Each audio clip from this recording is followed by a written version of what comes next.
양소영 변호사의 상담소, 양담소를 찾아주신 여러분 환영합니다. 양소영입니다. 상담실에서 만난 그녀는 남편과 이혼을 결심했다고 합니다. 싸움에 지치고 사람의 실망에 더 이상 버틸 수 없다면서요. 그런데 2년간의 짧은 결혼 생활 때문에 재산 분할은 포기했다는 겁니다. 하지만 그녀는 남편 명의로 구입한 신혼집의 대출금을 본인이 벌어 결혼기간 내내 갚았고 사업을 준비해 수입이 없던 남편 대신 생활비까지 온전히 부담했다고 합니다. 자, 그럼에도 그녀는 남편 명의 아파트에 대해서 재산 분할을 받을 수 없는 걸까요? 법무법인 승인 양소영 변호사입니다. 결혼기간이 짧으면 재산 분할을 받을 수 없는 것인가 라고 생각하시는 분들이 많은데요. 사실 정말 재산 분할은 참 어려운 문제입니다. 저희가 이제 얘기하기를 재판부가 열이면 재산 분할 기준도 열이다 라고 할 만큼 재산 분할 기준에 대해서 여러 가지 기준이 있는데요. 일반적으로는 배우자 단독 명의의 특유재산, 그리고 결혼기간이 짧은 경우에는 특유재산으로 보는 경우가 많아서 재산 분할이 어렵다고 보기 쉽지만, 자, 이런 사례처럼 결혼생활 중에 자신의 소득으로 대출금을 갚아온 점이 인정된다면, 또 생활비를 온전히 부담한 점이 인정이 된다면, 이럴 경우에는 배우자의 단독명의 재산이라고 하더라도 특유재산이 아니라 부부 공동재산으로 인정될 여지가 있고, 이와 관련해서 유지 기여도를 인정받을 수 있어서 재산 분할을 받을 수 있을 가능성이 있습니다. 자, 그래서 너무 미리 낙담하지 마시고 이와 관련해서 기여도를 주장해 보신다면, 자, 어느 정도까지 몇 %를 인정받을 수 있을지는 모르겠지만, 왜냐하면 이제 아파트의 시가가 어느 정도일지 또 사안에 따라 다르니까요.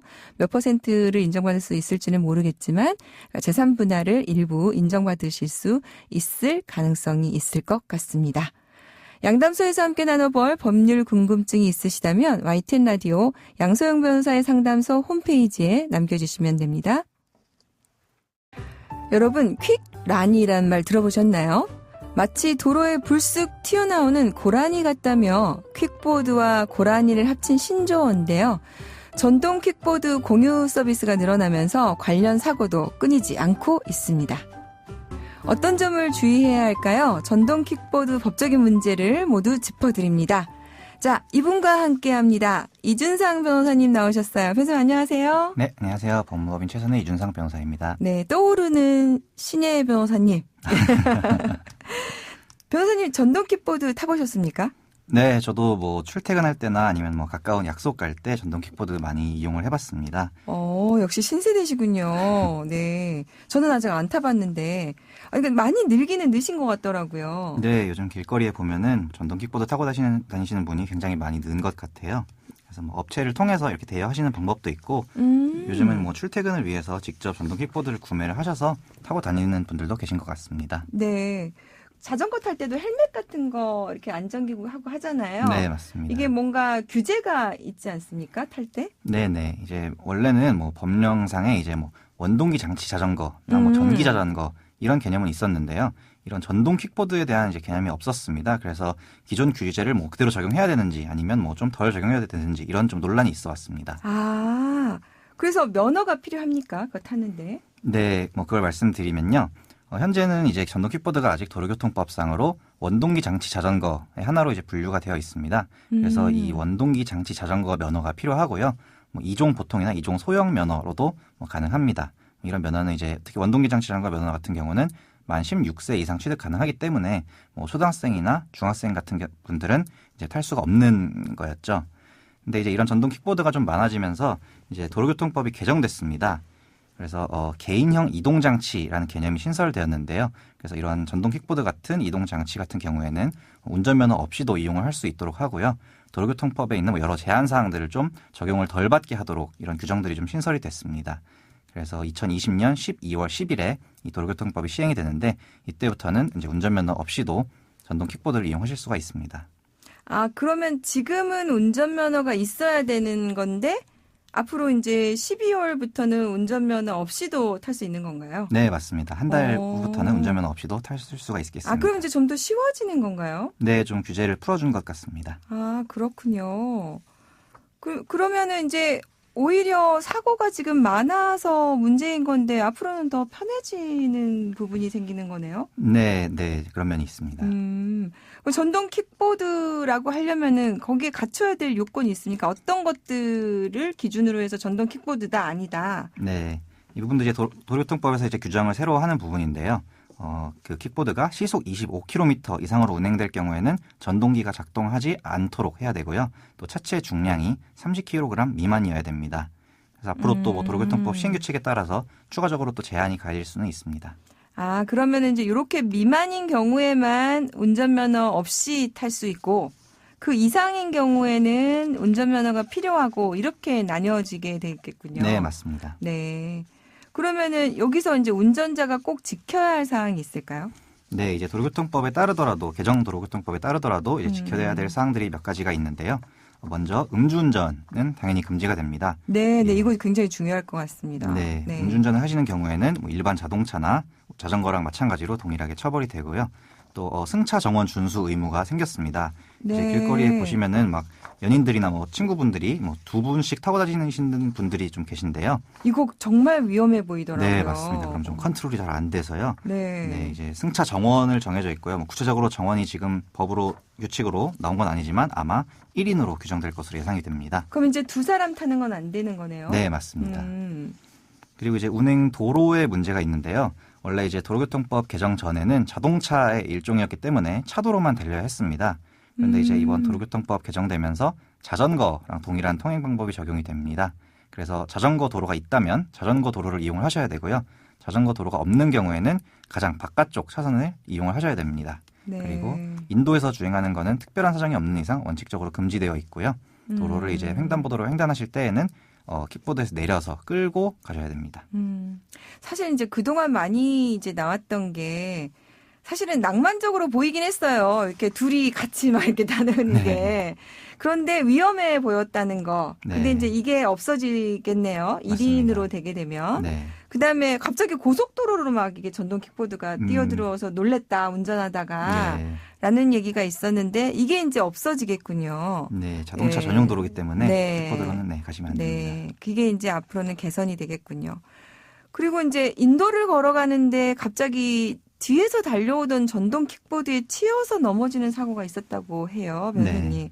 근데 보아하니까 전동 킥보드 운전자는 헬멧도 쓰지 않았고 술 냄새가 나기도 했다고 하는데 이 경우에 지금 이제 앞으로 법적으로 문제가 되겠군요. 네, 뭐 도로교통법 개정 이후로 말씀을 드리면요. 네. 일단 헬멧 착용은 의무사항이 아니라 권고사항으로 바뀌었습니다. 그래서 헬멧은 네. 뭐 반드시 쓰지 않더라도 뭐 위법한 건 아니고요. 네. 그 대신 인도를 걸어갔는데 치였다면은 이건 당연히 이제 이 운행 도로 위반이 되겠고요. 네, 아까 보니까 이제 자전거 도로를 이용해야 네, 되니까요. 맞습니다. 네. 그리고 이제 술 냄새가 났다면 당연히 음주운전을 했기 때문에 음. 음주운전으로도 처벌이 될 수가 있어요. 네. 그래서 저도 타다 보면 이게 약간 장난감 같아서 좀 생각 없이 타는 경우가 있었는데 아무래도 이것도 도로교통법에 적용되는 이제 이동 장치이기 때문에 좀 위험하다는 생각을 다들 하셔야 될 것 같습니다. 네. 그러면 이제 사고가 나면은 그러니까 당연히 배상도 받을 수 있게 되는 거죠? 네, 맞습니다. 뭐 전동 킥보드와 사고가 나는 경우가 요즘 좀 많으신 것 같아요. 네. 이때는 당연히 이제 뭐 가해자로부터 손해배상을 받으실 수가 있습니다. 네. 그러면은 이제 뭐 보험 같은 거는 어떻게 될까요? 네, 이제 그 운전자가 이제 뭐 재산이 없어서 뭐 손해배상을 못 해주겠다 이럴 때 이제 문제가 되는 건데요. 네. 원래는 이제 자동차 같은 경우는 의무적으로 보험에 가입을 해야 될 의무가 있습니다. 근데 이제 이 킥보드는 과연 그러면은 뭐 보험에 가입해야 되느냐 이와 관련해서 이제 최근 뭐 판결이 하나 있었는데요. 네. 하급심 판결이지만 전동 킥보드도 의무 보험에 가입하여야 하는 자동차에 해당한다라고 판단을 한 판결이 있습니다.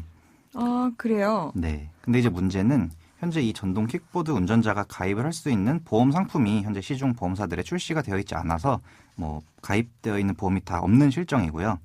뭐 다만 뭐 예를 들어서 뭐 전동 킥보드 대여 업체가 뭐 단체 보험에 가입이 되어 있다. 이런 경우에는 그 보험에 따라서 배상이 가능합니다.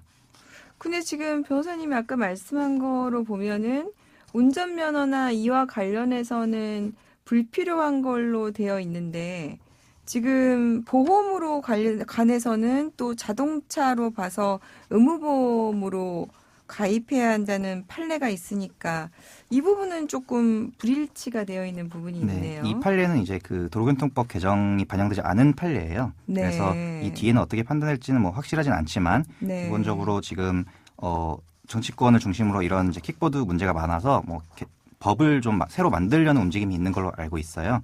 그래서 이 법에서 예를 들어서 뭐 운전자는 아니더라도 대여 업체들은 반드시 뭐 보험을 가입해야 된다 이런 의무를 부과할 가능성이 있습니다. 그러면 이제 대여 업체가 가입한 보험에 따라서 배상이 가능할 겁니다. 아, 대여업체가 이와 같은 업을 할 경우에 소비자들에게 이 부분에 대해서 배상을 할 수 있도록 뭔가 공제와 관련한 보험을 들게 강제적으로 하게 되면 네. 소비자들이 이와 관련해서 보호를 받을 수 있는 거는 가능하겠군요. 네, 맞습니다. 네. 나아가서 전동 킥보드와 관련해서 또 의무보험에 가입하는 이게 이제 금액이 크지는 않더라도 그렇게 되면 좋겠다는 생각도 한번 해보게 됩니다. 네. 네. 근데 이번에 이제 이게 있잖아요. 전동 킥보드 보면서 왜 아무데나 이게 전동 킥보드가 세워져 있는 경우가 있어요. 네. 이와 관련해서 최근에 이제 서울시에서 이런 것들을 이제 하지 않도록 하는 경우가 있더라고요. 네, 이제 서울시 네. 같은 경우에도 이제 가이드라인을 내서요. 뭐 이런 주차에 대해서 뭐 좀 요건을 정하는 가이드라인이 냈는데 이제 뭐 법적인 좀 구속력이 있는 건 아닙니다. 네. 그래서 뭐 앞으로는 뭐 만약에 새로운 법이 신설이 된다면 이런 좀 주차의 문제에 대해서도 좀 규율이 되지 않을까 이런 예상을 해봅니다. 네. 이 경우에 이제 이걸 관리하는 서울시에도 문제가 있겠지만 또 그것을 아무데나 세워놓고 한 사용자에게도 책임을 물을 수 있는 부분이 있어서 네. 사용하시는 분도 좀 조심을 하셨으면 좋겠고 이를 관리하는 서울시에서도 이에 대해서 조금 관리를 더 잘해서 이로 인해서 발생하는 사고가 나지 않도록 좀 주의를 했으면 좋겠습니다. 자, 오늘 변호사님 또 도움 말씀 감사드리고요. 앞으로도 더 좋은 주제 많이 부탁드릴게요. 양소영 변호사의 상담소 양담소는 내일 다시 문을 엽니다. 끝곡 퀸의 바이스클 레이스 들려드릴게요. 지금까지 양소영이었습니다.